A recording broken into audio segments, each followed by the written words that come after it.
সাল্লাল্লাহু আলাইহি সাল্লাম কি আসলে বিচার কার্য ফয়সালা করে দিয়েছিল কিনা? বলে হ্যাঁ। এখান থেকে আমার কাছে কেন এসেছো যে আপনি একটা ফয়সালা করে দেন?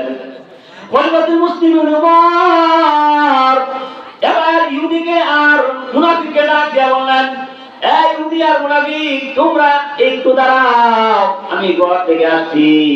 খলিফাতুল মুসলিমিন উমর ঘরের উপর থেকে তরবারিটা নিয়ে এসে বললেন, আমার দিকে তাকাও। এক মুহূর্তের ভিতরে তার গর্দান টুকরা করে দিয়েছে।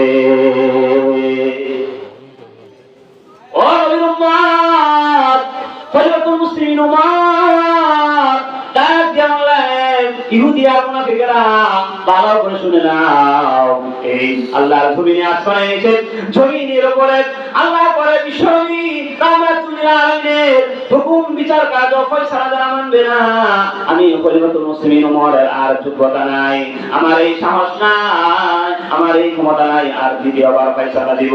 এই তরবারির ফয়সালা ছাড়া আমার হাতে আর কোনো ফয়সালা নাই।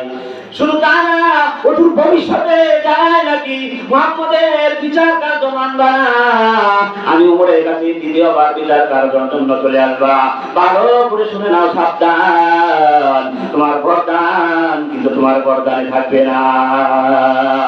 এই খলিফাতুল মুসলিমিন উমর এমন ভাবে যখন ব্যক্তিহীন কণ্ঠে যখন ঘোষণা করে দিলেন, বাঘ আর মহিষ একসাথে পানি খায়, ঘাস খায়।